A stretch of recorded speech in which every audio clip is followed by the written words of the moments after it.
स्वागत है दोस्तों। हम तो पिछली वीडियो में टेंस के बारे में बता दिए हैं, फिर भी चलो हम लोग रिवीजन करते हैं। प्रेजेंट, पास्ट, फ्यूचर 3 प्रकार होते हैं ना। अगर आप लोग पिछली वीडियो ना देखो तो डिस्क्रिप्शन बॉक्स में मैंने लिंक दे दिया, वहाँ देख लेना, ठीक है। प्रेजेंट में लास्ट में है आएगा, पास्ट में था, फ्यूचर में गा, गी, गे ऐसे आता है ना। आज हम लोग ना टेंस चार्ट के बारे में, रूल कैसे बनाएंगे, क्या हेल्पिंग वर्ब लगेगा, कैसी क्रिया, सब कुछ जान लेंगे। और प्रेजेंट, पास्ट, इन सबके चार भेद होते हैं। इंडिपेंडेंट, कंटिन्यूअस, परफेक्ट और परफेक्ट कंटिन्यूअस। इसका भी past independent, past continuous, past perfect and past perfect continuous.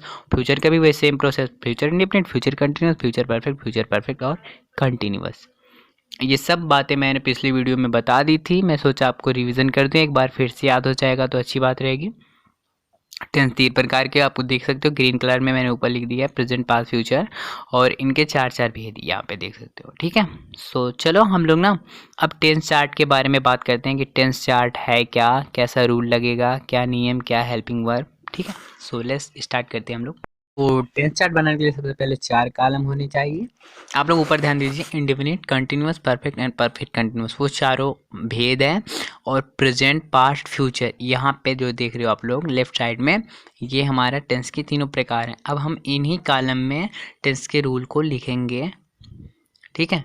अब देख लीजिए पहचान इंडेफिनिट की, ताती और उसमें ता और इसमें गा, मतलब लास्ट वाले पॉइंट जो हमारा वाक्य होगा उसका लास्ट में जो आएगा, प्रेजेंट इंडिपेंडेंट में ताती आएगा, पास्ट में खेलता, पढ़ता, हंसता ये आएगा, फ्यूचर में जैसे खेलेगा, पढ़ेगा, गागी, ठीक है। कंटिन्यूस में रहा। और आप लोग परफेक्ट कंटिन्यूस में भी रहा रही आएगा, बस हम उसमें प्लस समय जोड़ देंगे, उसमें समय का भी बोध होगा, ठीक है।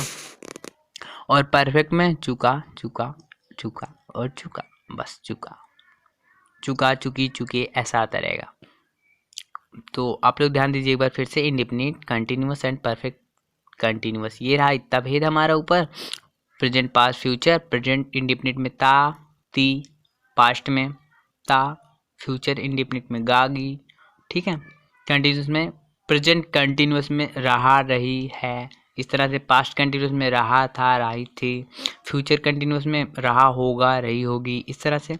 फ्यूचर जो परफेक्ट कंटिन्यूस में उसमें देख लीजिए अपने, रहा होगा, रही होगी, लेकिन उसमें समय का भी बोध होगा। जैसे अब देख लीजिए कंटिन्यूस का, प्रेजेंट कंटिन्यूस का, मैं फुटबॉल खेल रहा हूँ, मैं फुटबॉल खेल चुका हूँ परफेक्ट, और मैं सुबह से फुटबॉल खेल रहा हूँ। जो ये तो सुबह है, ये समय का बोध किया है कि वो कब से खेला है, सुबह से खेला है, इसलिए ये परफेक्ट कंटिन्यूस है।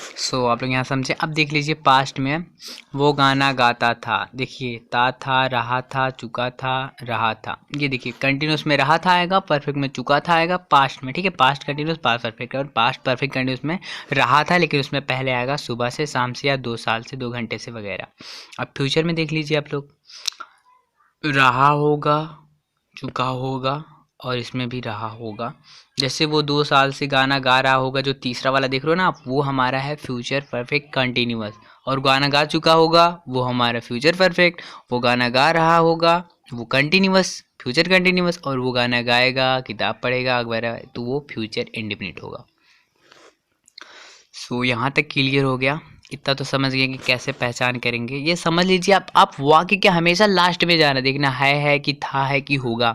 उसके बाद अगर रहा रही है तो कंटिन्यूअस है, चुका चुकी है तो परफेक्ट है, और रहा रही भी आया और समय का भी बोध हुआ हो तो समझ लेना कि वो परफेक्ट कंटिन्यूअस है, ठीक है। अब देख लीजिए अंग्रेजी में कैसे बनाते हैं। प्रेजेंट इंडिपेंडेंट में तात ही आएगा, या हम तो क्रिया के साथ क्रिया का फर्स्ट फॉर्म लगाएंगे, उसमें यस और ई एस जोड़ेंगे। जैसे डू के साथ डज कर देंगे, गो के साथ गोज कर देंगे, ठीक है। और रहा रही में इज, एम, आर, परफेक्ट में हैज़ है, और परफेक्ट कंटिन्यूस में हैज़ बीन और हैव बीन। अब पास्ट में क्रिया का सेकेंड फॉर्म रखेंगे। आप लोग देख लीजिए क्रिया का सेकेंड फॉर्म, वो आप लोग याद कर लेना, ठीक है। जैसे निगेटिव में डिड नॉट लगाएंगे, और इंट्रोगेटिव में डिड को हम पहले कर देंगे। जब डिड नॉट लगाएंगे तो क्रिया की पहली अवस्था फर्स्ट फॉर्म रखेंगे, ठीक है। और रहा था में वाज वेयर लगाएंगे, सिंगुलर नंबर के साथ वाज, और प्लूरल नंबर के साथ वेयर का प्रयोग करेंगे। इतना ध्यान दीजिए आप लोग। और चुका था, चुकी थी, ये सब आएगा तो हैड लगाएंगे, चाहे सिंगुलर हो या प्लूरल, उससे कोई मतलब नहीं रखना है, इतना ध्यान देना। और फ्यूचर में आई वी के साथ केवल शैल, और बाकी सबके साथ हम लोग विल का प्रयोग करेंगे। और क्रिया का फर्स्ट फॉर्म देख लीजिए फ्यूचर में इंडेफिनिट वाले कॉलम में एकदम नीचे, और कंटिन्यूस में विल बी शैल बी। आपको पहले ही बताया गया आई वी के साथ शैल लगाना, तो कंटिन्यूस आएगा तो शैल बी, जब आई आएगा तो शैल बी, और कोई और आया आई वी को छोड़कर कोई और आएगा तो आप लोग विल बी लगाना, ठीक है। परफेक्ट में देख लीजिए फ्यूचर परफेक्ट में है विल हैव शैल हैव, उसी प्रकार से इसमें भी।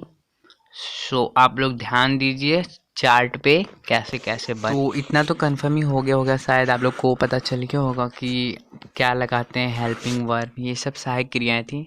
सो चलो हम ना रूल की बात करते हैं, कैसे रूल, कौन सा नियम बनाने का नियम देख लीजिए। सबसे पहले सब्जेक्ट, उसके बाद हेल्पिंग वर्ब, उसके बाद मेन वर्ब, उसके बाद ऑब्जेक्ट। सब्जेक्ट मतलब कर्ता जो कार्य करे उसको पहले लिखना, उसके बाद कौन सी हेल्पिंग वर्ब किस टेंस में लगेगी वो, उसके बाद मेन वर्ब और ऑब्जेक्ट, और नॉट लगाना जब निगेटिव आगे पूछे, ठीक है।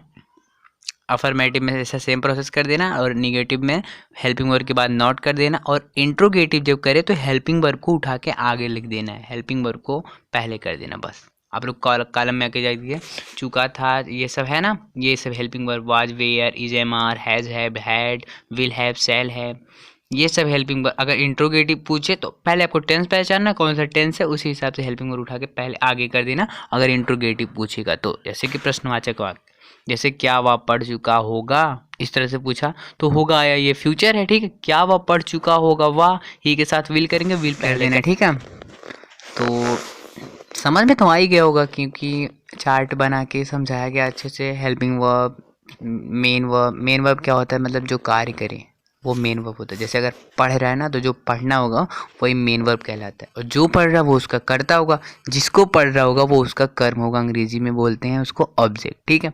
जैसे मैं किताब पढ़ता हूँ, ठीक है, इंडेफिनिट है क्योंकि ता थी लास्ट में है ना, तो मैं किताब पढ़ता हूँ, मैं होऊंगा, मैं जो होऊंगा जो पढ़ रहा है, मैं पढ़ रहा हूँ तो मैं कर्ता, और किताब हमारा कर्म होगा, और किताब को क्या करें हम लोग पढ़ रहे हैं तो पढ़ना हमारा मेन वर्ब क्रिया होगी, ठीक है। आप लोग ध्यान से पहचानना, उसके हिसाब से मेन, उसके बाद हेल्पिंग वर्ब लगाना, फिर उसके बाद मेन वर्ब करके ऑब्जेक्ट रख के सही से बनाना है। तो thank you so much for watching my video. So इस वीडियो में इतना ही, तो मिलते हैं नेक्स्ट वीडियो में, तब तक के लिए bye bye, tata and see you.